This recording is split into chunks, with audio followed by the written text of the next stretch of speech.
Hey guys, I'm Jared Shumway. I'm the Vice President of White Hat. I look forward to getting to know a lot of you guys this year. And we have some fun stuff planned for all of you.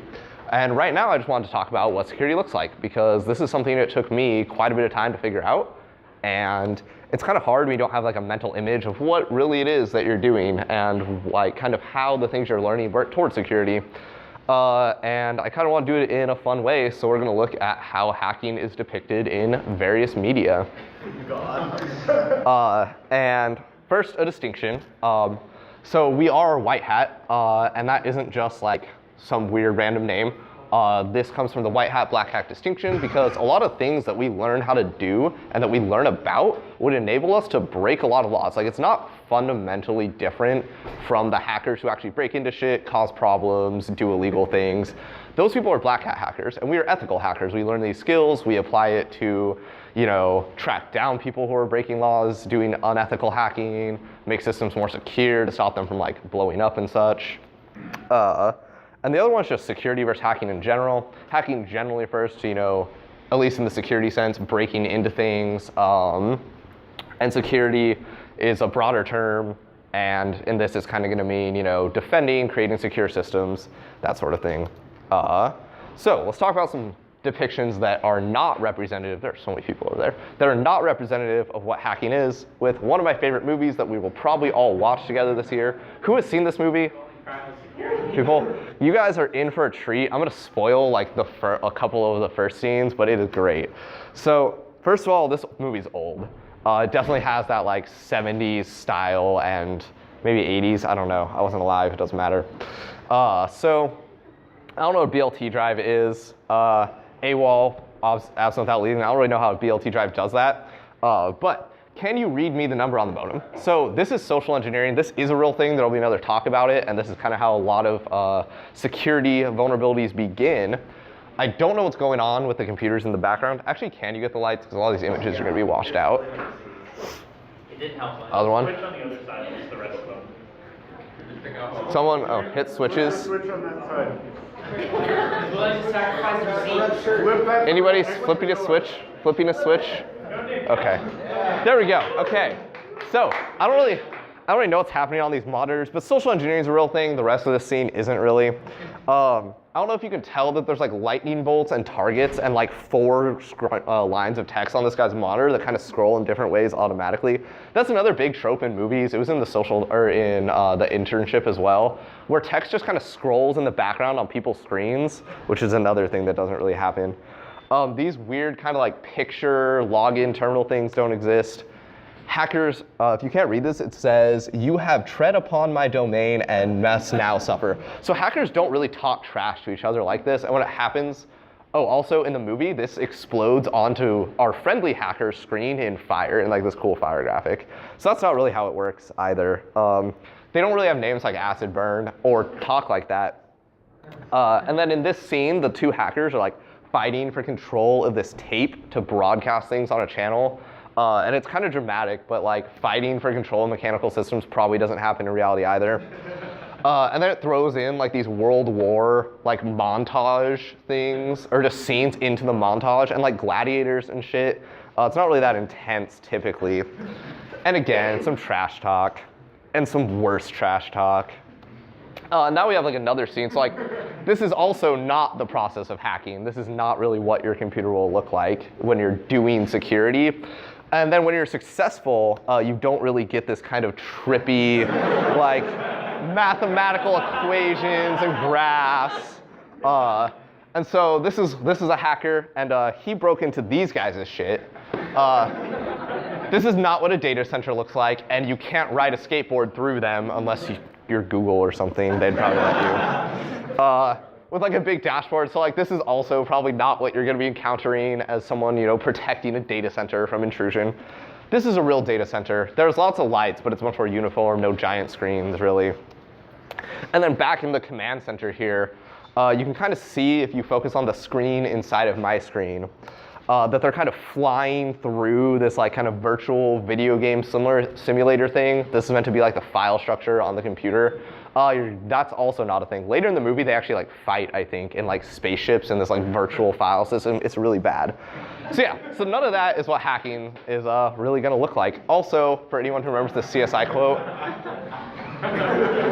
this also makes no sense, and is just, I don't even know. So something closer to reality. If anybody has started watching the TV show, Mr. Robot, anyone? Anyone? Okay, it's fucking amazing, but I can do my plug later. So his security, or the security part of his job is, this kind of office is a lot more reasonable, not really gonna find skateboards here. And hacking, so this is him, monitoring different hosts in a data center, trying to figure out what's wrong.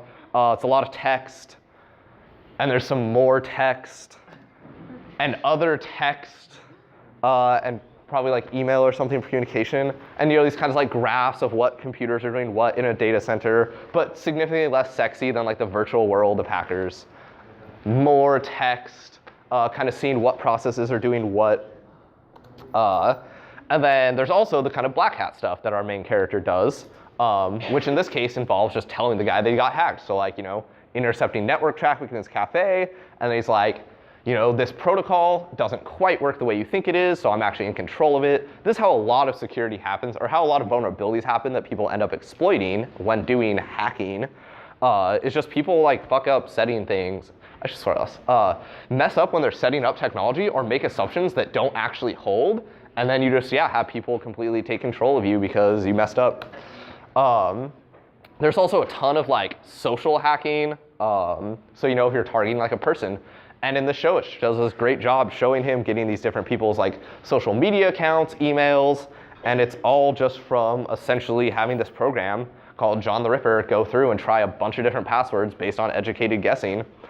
And that's also, not really, it's not flying a spaceship through a data center. It's not like mathematical equation stuff. It's just making an educated guess about somebody's password and then stealing all their accounts and then taking advantage of them. So that's a lot of hacking. There's another great scene in the movie where he says something like, of course I can hack into this jail. There are going to be weaknesses. It's not this top-notch security operation, but it's going to take me weeks to find the vulnerability. And I heard that, I was like, yes, this is so accurate, because there is going to be a bunch of old software that nobody ever updates or cares about, and nobody has the money to care about it, even if they wanted to. But that doesn't mean that you can just run a command against it and win. There's going to take some amount of reconnaissance and a lot of not very fun to show in a TV show or movie kind of hacking, just figuring out how their networks are vulnerable, how to get in it, what to do. And I also want to talk about the reason that most of us aren't black hats. There's another great scene where he kind of messes up and has to drill through the hard drive, memory chips in the microwave, essentially destroy everything. He's also kind of like a social loner and has no family or friends or Facebook or anything really. And that's kind of the cost of being black hat. That's another reason I'd recommend staying white hat, is that you kind of have to not exist to be a black hat and not get caught. And then your life is just over if you are caught. So, don't hack into shit, guys, unless people let you and pay you money for it. Or you're Brian. Shh, they don't know about Brian. And that means, and that comment is really tell people about it after the statute of limitations, if you're going to do it. So this is all from the TV show Mr. Robot. This is not related to hacking, but this show's amazing. It's great cinematography, great story, great production value. It literally looks like a movie even though it's a TV show. Super dramatic, and it contains hacking that's actually accurate to real life. So you guys should all watch it. And it's great. Anyway, welcome to White Hat.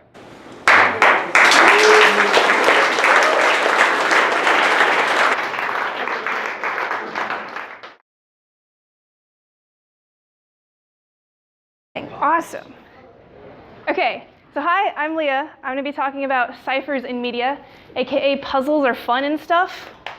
Puzzles are great. So what is a cipher? Wikipedia says, in cryptography, a cipher is an algorithm for performing encryption or decryption, a series of well-defined steps that can be followed as a procedure. What that really means is a cipher is a process that's followed to hide a message. So it takes the letters in the message, swaps them around, changes them until they are basically unreadable to anyone who doesn't know what the cipher is. In the past, they've been used in Cold Wars to send coded messages underground, either through wires or on handwritten messages. They basically just keep whatever needs to be hidden. So why am I going to talk about it in media? They're used for more than just that.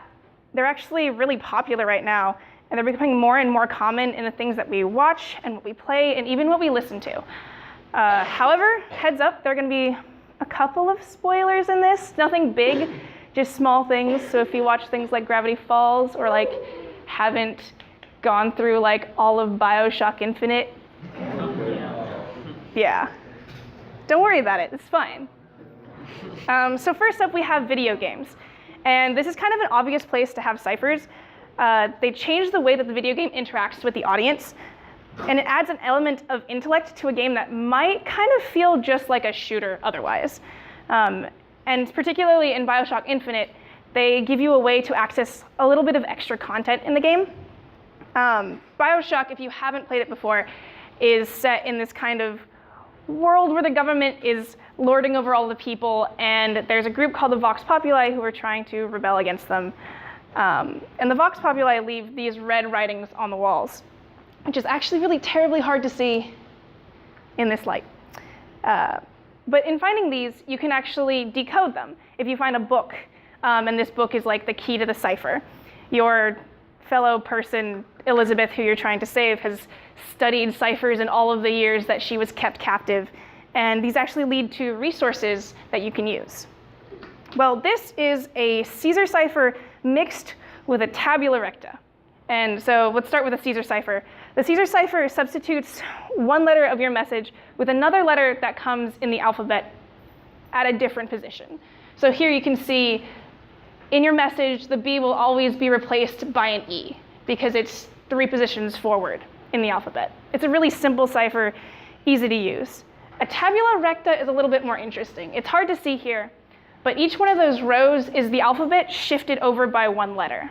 In the tabula recta, the first letter of your message is coded by finding that letter in the first row and swapping it with the same letter in the next row. The second letter of your message is swapped between the second row and the third row, and so on and so forth. So it becomes a little bit more interesting. Now we have movies. National Treasure. How could I like leave out National Treasure ever? Nick Cage all the way. In movies, ciphers can give the audience a little bit more to ponder. Instead of just having like a mysterious plot, you also have this mysterious language that nobody can figure out how to read. And they get 2 hours to kind of be like, I wonder what this message is. And it can be a lot of fun. In Book of Secrets, they have a Playfair cipher. And the distinctive part about the Playfair cipher is that all of the message is joined into two letters each. So how this works is you take your original message and you cut it up into 2-letter chunks. If you have letters that are similar in the same chunk, so you have 2 O's, you split those up with an X. If you have a space at the end, you add an X there. Then you have this little square, which is just the alphabet in several rows, and you find your first letter of your message, and then your second. So this kind of makes a little rectangle, and what's going to happen is the M switches with the P, and the U switches with the R. So the first 2 letters of your message are going to be R and P. But for the next couple of letters that you're going to encode, your square has actually changed. So now when you encode S and T, M is going to be where P was, and U is going to be where R was. So it's a constantly changing cipher. Finally, we have Gravity Falls TV shows. Now the most interesting part about having ciphers in TV shows is it's not just like, hey, we give this cipher, like somebody's going to find out what's happening, somebody's going to figure out how this works. With a TV show, you can actually let the audience stew over a cipher for multiple weeks, waiting for something to happen.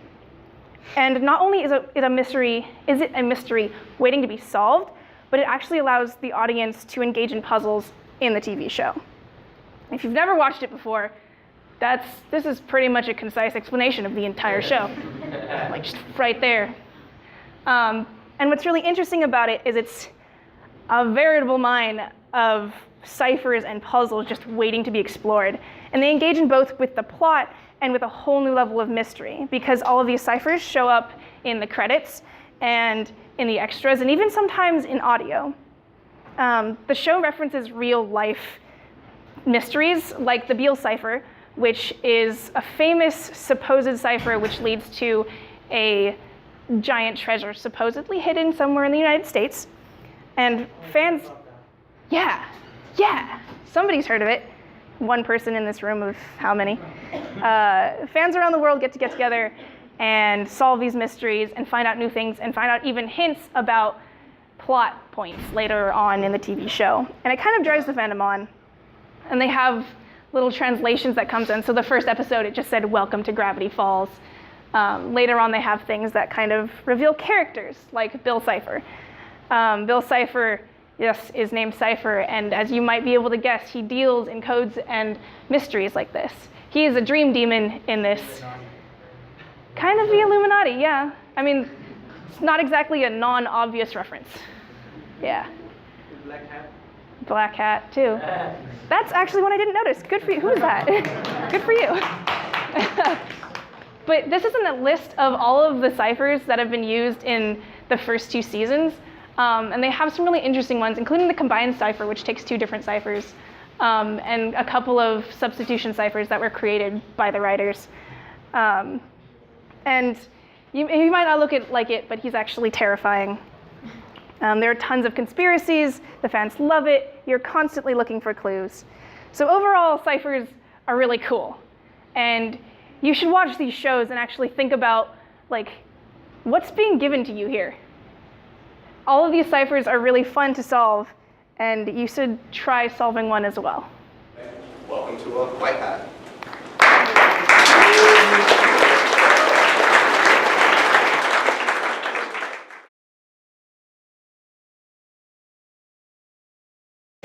Hey everyone, sorry about the technical difficulties. My name's Amy, and I'm going to talk about historical codes and ciphers. First up is the skytail. It was used in 5 BC by the Spartans for their military. So basically what they did was they took a strip of cloth and then they wrapped it around a wooden staff, and then they'd write the message across and unwind it again so it looked like a random jumble of letters. The biggest drawback of this is anyone with something that is around the same width can figure out what the message says. Up next is the Julius Caesar cipher.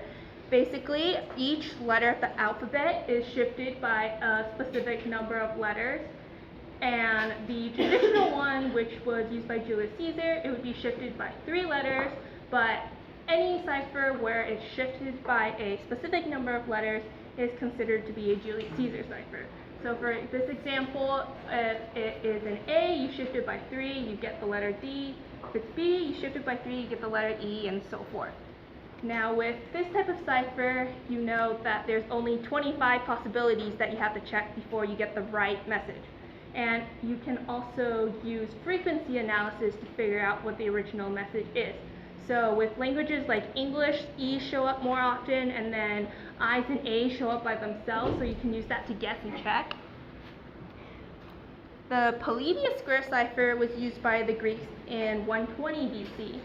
So what they did was they took 5 characters and wrote across the top and along the side, and they would fill in the letters of the alphabet randomly within the matrix, omitting one of the less frequently used letters or combining it with another also less frequently used letter. And then when you want to write the message, you would find the letter. So for example, if we're using D, we go and find it with the row and column, and you get CC. So instead of writing D in your message, you would have CC. This type of cipher has the same drawback as the earlier Julius Caesar cipher because of the different combinations. You can figure out which ones show up more often and use frequency analysis to decipher the message. This railspan cipher was used during the Civil War. So they would take the letters of each word and write it on alternating lines. For example, with length, they put the F on the first line, the L on the second line, the A on the third line, and so on. And it was like a quick way for soldiers to write to their families and encrypt it a little bit, but it also very easy to figure out what it is because they just shifted it by the number of lines. So if you guess the right number of lines, you can figure out what they're saying. The Baconian cipher was used during Elizabethan times. So the letters of the alphabet were replaced by a series of 5 binary characters. With this example, it's A's and B's. So for the example of S, which is represented by BAAAB, you can use different methods to represent these binary characters. In this example, the capital letters represent B's and the lowercase letters represent A's. And this type looks pretty conspicuous. When you look at it, you're like, that looks funky, something is up. But there are other methods of writing it where it takes the first half of the alphabet to represent A and the second half of the alphabet to represent B. And when you do it that way, it'll look like a completely normal message. Someone's writing a letter to their aunt about some party they had and no one knows what's happening. But once you know that this is a Baconian cipher, you can once again use frequency analysis and figure out what the message is. With the Veneer cipher, it is used in the 16th century. It was invented by a Frenchman, and he basically built up on the Julius Caesar cipher. So instead of having a set number of letters that you would shift each letter by, it would depend on the keyword that you chose. So for this example, it was count on, and that would be added to whatever letters are in your message. And one of the strong points of this type of encryption is that you can't use frequency analysis anymore. So if you look over there, you can see that there's 2 C's, but one C represents an I and one C represents a P. So you can't say, oh, this letter shows up a lot, and this must be this other letter that shows up a lot in English. The Enigma cipher was used during World War II. It's pretty famous. Basically, it was a series of substitutions. So one letter would be substituted between 7 and 9 different times, and which letter would be replaced by a different letter would depend on the rotors, the rotor settings, and the plug boards that they would change every day. So obviously this was pretty complicated and really difficult to solve by hand, but Alan Turing and his team at Bletchley Park were able to do it with his Enigma machine. The one-time pad is a cipher where a long string of letters is used, and they're completely random. So in this example, it starts with J, which is the 9th letter of the alphabet, and if our message was hello, the first letter would be H, which is the 8th letter of the alphabet, and to encipher it, you would add the numbers together, you would get 17. And the only way for you to reverse this would be if you had the original copy of the string. Otherwise, you would not be able to guess at what it is. So because it's random and it's only used once, it is impossible to decrypt. But this exact same fact makes it very difficult to use because everyone that is using this to communicate has to have a copy of every single one that they use. Morse code was invented in the 1830s, and it was used to transmit messages over long distances. Instead of having letters, they would be replaced with electronic signals that are either short impulses or long impulses. And this type of code has the same drawbacks as the Julius Caesar cipher and the Polybius cipher, because you can see which series of impulses show up more often and use that to guess the original message. Tap code is a combination of both Morse code and the Polybius cipher. So the Vietnam prisoners of war would use this when they were communicating with each other. And what they did was they had the numbers 1 through 5 across and on the side. So if you wanted to say the letter G, for example, you tap twice and then tap twice again. So this type of code was slightly more difficult to decrypt than the Polybius cipher or Morse code by itself, but it would also take a long time for anyone to send a message. So this is just an overview of different codes and ciphers that people have used in the past and how they've transitioned, how they've become more difficult to decrypt, and that's it.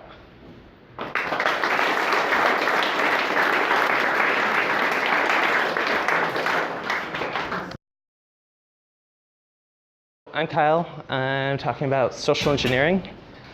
So what is social engineering? Sorry. What is social engineering? Social engineering is the art of manipulating people so they give up confidential information. So there are a lot of common ways that this appears. The most common types of social engineering are pretexting, quid pro quo, phishing, spam, baiting, diversion theft, or the corner game, as it's commonly known, and tailgating. I'm only going to talk about 4 of these, which are probably the most common ones that you will see within that group. So the first one is pretexting. Pretexting is the practice of presenting oneself as someone else in order to obtain private information. Pretexting generally occurs in person, so not over electronic forms of communication, and requires research and preparation generally, because you're not just lying to someone, you're generally adopting a full personality in order to trick them into giving you the information. So PIs will use pretexting to get information from like telecommunication companies or from other people that know you, stuff like that. It's also one of the common types of social engineering that is seen in most instances in media. You'll see it a lot in like people in shows or movies trying to get information on something, so they'll talk to someone else pretending to be like the gas inspector or a cop or something like that in order to get information. So that is, most commonly seen in media. Phishing is the act of obtaining confidential information by posing as a legitimate organization. And this is basically the electronic form of pretexting. The most common form is over email. However, there's a version of it with phones. There are also some derivations of it, such as spear phishing, where you target your attack towards certain types of people. But a lot of the emails that you'll get that are phishing scams will have like a link in it, and it'll go to a fake site, and it'll ask you for your information. So you might have something like this. Does anyone see anything weird about this page? Good, you guys all caught it. So this is actually a full copy of the GitHub, or of the Dropbox login page that is actually on my computer. And I use some tools that you can learn about to get that. But yeah, a lot of emails, they'll make it look like something less obvious. They'll do something like dropbox.en.com/login. So someone who's not paying attention is like, oh, that's Dropbox's website. And then they go type in their information, and now the person has your username and password, and they might even set it up so it will redirect you to Dropbox and log you in directly into Dropbox. And they got your information. You aren't any wiser because you didn't pay attention to URL. So the next one I'm going to talk about is baiting. Baiting is the leaving of a malware-infected device where it's going to be found. So in a lot of cases, this could be like leaving a CD or a flash drive, potentially with a label on it that makes it seem appealing, like maybe you leave it at a company and it says Q2 financials, or you leave it sitting on campus and it says my music or something like that. And so someone then picks it up and it's like, oh, I'm going to plug this in. And so they plug it in, and now their system is infected with malware, and then they can get lots of information about you from using that malware. The last type I'm going to talk about is tailgating, which is following an unauthorized party into a secure location. So tailgating, you also see that a lot in media, and some common examples of it are like someone saying, "Oh, I forgot my key card. Could you let me in?" Or someone walks up to the door to a secure building like with a large box of stuff, and they're struggling to like get something out of their pocket, like they're getting their key card out, and the person, being a kind soul, holds the door open for them, or you ask the person to hold the door open for you so that you can get in. Yes, preying on people's better nature to get into things. So how are some ways you can protect yourself? You can be vigilant, and if something seems off, investigate further, and understand the types of social engineering. With something like quid pro quo, like generally if it seems too good to be true, it generally is. So if someone's offering you a large sum of money to fill out their survey of like what your password is, probably don't fill it out. I actually read about a legitimate study that did that. But yeah. So yeah, that's the basics of social engineering.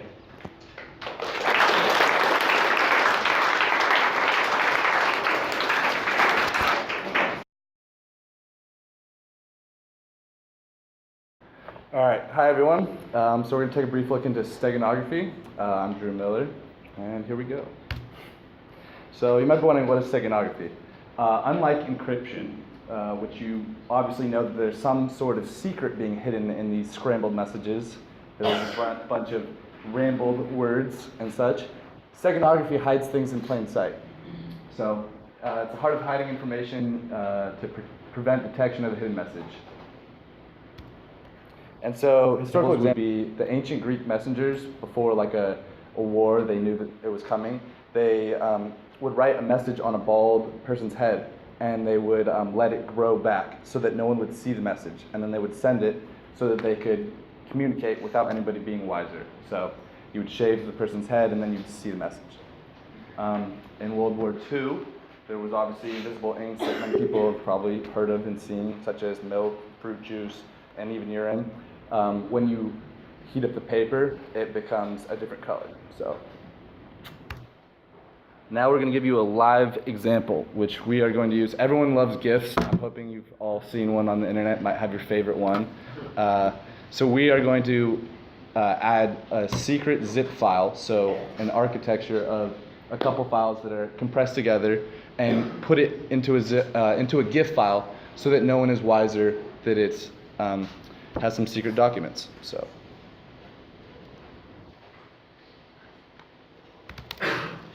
So here we have our GIF. What?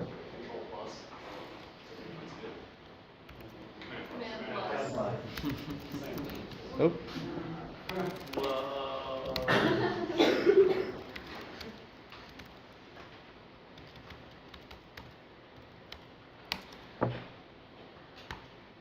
There it is. So here's our GIF, and as you can tell, it looks like a GIF. It's normal. If we run a command to see what type of file it is, it'll tell us that it's a GIF, it's an image. But now we have these secret documents, and all it is little text. Oh.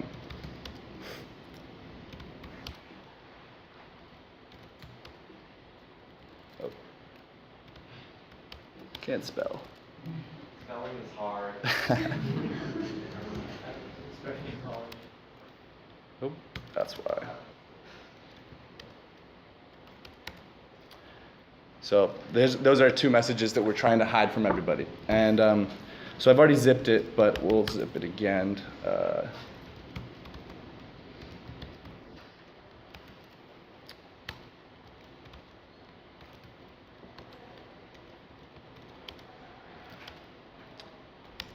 So we've created a zip architecture, and now we're going to add that.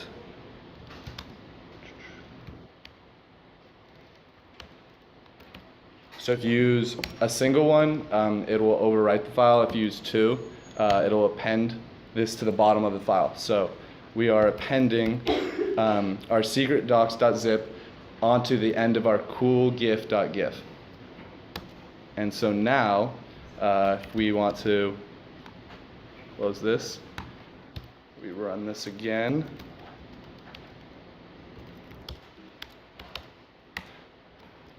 To everyone else, it looks like it's, it's a GIF. Same thing, nothing changed, right? Same thing, it tells you, hey, I'm a GIF image. Nothing to be wiser. But now, if we want to unzip this, we can actually obtain the files. So what does that work? It's the next slide. Don't jump the gun, Nathan. So here it is. It's extracted. This is a secret document and the other message as well. And it notices all this other information, which is the actual GIF data. So, as Nathan was saying or asking, why does this work? So, works because GIF files keep all the information in their headers, while zip files keep all their information in the footer. So when you're reading a zip file, it reads from the bottom, and when you're reading a GIF file, it reads from the top. So as you're reading the GIF, it runs from the top to the bottom signature of the GIF, and it notices, hey, I'm a GIF, and it opens it up for you. But when you're reading a zip, it reads from the bottom and sees that it's, hey, I'm a zip file, and then does the same thing. So there's other forms of steganography that you might have heard of, or if not, you can look into, including least significant bit insertion, which is hiding a message inside of a picture. So inside of every pixel of an image, there are 3 bits to encode it. And if you use the least significant bit, you can modify the picture very slightly and add information for someone else to look at. So that's a very common steganography tool that people use. I'm in CTFs, Capture the Flag Master, so this is very common challenges. You will see these in forensic or steganography. If anyone's interested, you should come test your skills on these challenges and problems of finding information on these images that look normal. Masking and filtering uses the art of the human eye can't tell the difference between all the shades of a color. So if you change the color by just a slight bit and you submit that image, no human's going to notice it. But when you run a color palette changer, printing out every shade, which is from 0 to 256, say, you'll see that on one color, there'll be a message that'll say, like, here's the secret message. And so you'll only find that using a computer. And then algorithm transformations, they come in all sorts of sizes and shapes, you can look into those. There's also hiding messages in audio files. So again, using the fact that the human can't understand all of the data that's there. So there's a frequency that we can't hear. So if you go above it, then humans don't even notice this. And at that stage, that rate, you can hide information for other people that are looking to understand, and they can find that. That's frequency domain. Time domain is similar to least significant bit, as you can read. It uses the fact that you only have to code at 16 bits per sample. That's the common for an audio file, the quality. And if you drop it down to 8, the human ear won't notice the difference. But to the person who you're trying to send this information to, they can obviously tell that that first bit is used for a message. So you add all those together and you get your message.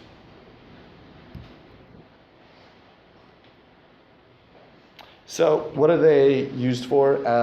You might have heard of digital watermarking. That's copyright protection.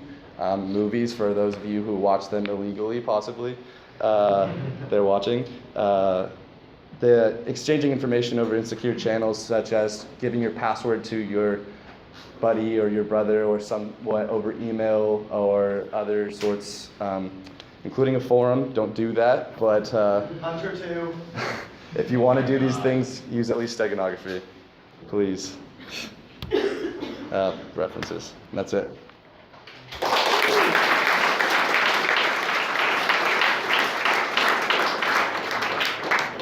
Hello everyone, my name is Nick Anella. I'm a second year and I'm the treasurer for White Hat. And tonight we've heard a lot about a lot of good cryptography, stenography, things in media, but sometimes things go wrong. So these are crypto fails.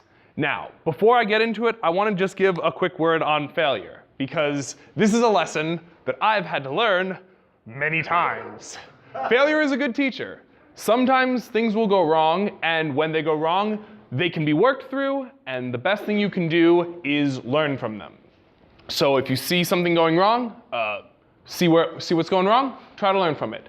And tonight, I want to talk about those failures. But while personal failure is usually what you're going to deal with, sometimes it's a little more fun to learn from other people's failures. So I'm going to introduce a couple security concepts and then talk about why people messed with them. So the first one is the world is evil. Not actually true, but this is the perspective that all security work is done from. So at no point is a user going to say, well, your program is broken here, here, and here, but promise I won't use it. People are always going to try to attack your software. And so you need to approach security from a standpoint of, okay, what is everything that someone can do, from putting in massive incorrect amounts of input to possibly trying to look at how your code is working. There's a lot of different things. And yes, it's a bit negative, but you expect the worst and hope for the best, and your code will come out well. Now, how many of you have ever seen wall USBs? This was a fad about 6 months to a year ago where people would do exactly this. They would dig out a piece of a wall, put a USB in, and fill it. And the idea itself was really nice. It was this idea of you could bring your computer, maybe put a file on there, take a file off, sort of make like a communal hard drive.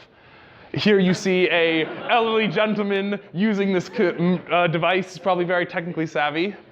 However, these devices were entirely read-write enabled, so anyone could put anything on, including malicious software. So basically, people took their computers, plugged it into malicious software, and said, something will probably happen. And yeah, it was a cool idea, but it was not security-minded and it ultimately led to multiple cases of people getting infected and not knowing how their computers had 10 billion pop-ups for buymyphotos.com. So, if the world is out to get you, how do you keep yourself safe? You encrypt your data. So encryption, we talked about earlier, is the idea of securing your data, making it look different so that if someone gets it without a password or identifier, they can't access it. Now, you should really encrypt anything you want, since anything that you wouldn't want to show the entire world, banking statements, passwords, pictures, personal files, you should really keep encrypted on your own machine. And most modern operating systems have some kind of capacity to do this. Windows and Mac both have easy GUI utilities. Ubuntu and some of the higher level Linux distros have them. Any of the lower level ones, I'm sorry, you're using a hard operating system, that's kind of your fault.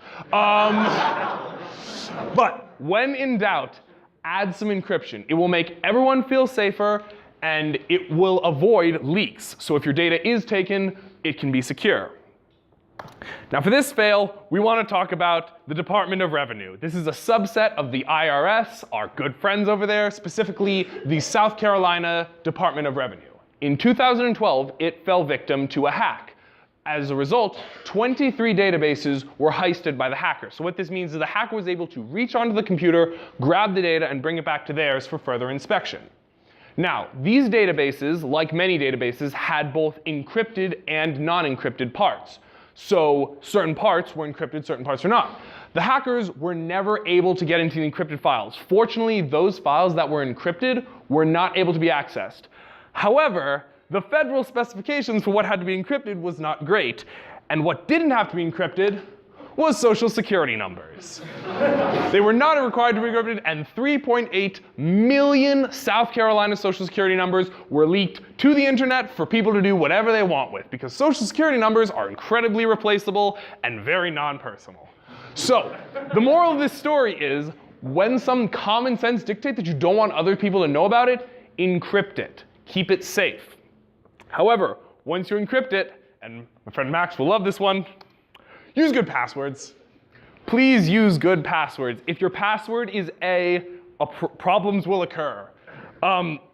once you encrypt something, it really is only as good as its password. The more secure the password, the less likely the encryption is going to be broken. And we've all heard the mantra for good passwords. You've all placed incredibly complicated passwords for your Cal Poly emails, I'm sure. You got to use both cases, letters, numbers, Bible verses, all that stuff. The best way to manage passwords is something like LastPass. LastPass, yeah, use it. LastPass is a password manager and generator. So you have one password that you put into this application, and it takes care of all your passwords for you. Then, when you want to sign up for a new service, you can generate the maximum length random password, put that into the service, and LastPass will take care of all of it.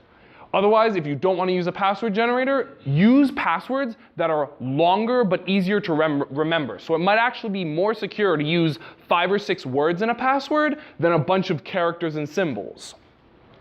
So, obviously, I'm sure you've all heard a good story about people using bad passwords. But this one's my favorite, because it involved nuclear weapons. During the Cold War, we built up massive stores of nukes that could be fired very easily.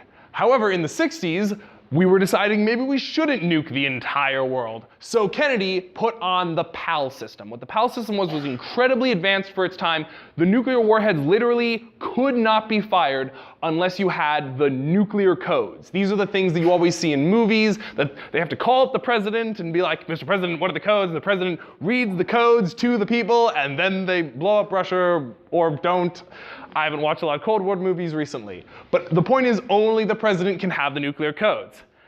Again, the software was implemented poorly. And does anyone want to guess what the nuclear codes were for 4 years? Not only were did the system not change, it was placed at the default, and everyone at the bases knew this password. This was common knowledge, so anyone at a military base could grab a buddy and take out the entire world. For 4 years. Greatest password ever. Yep. So, where do you go from this? Where do you go from knowing this?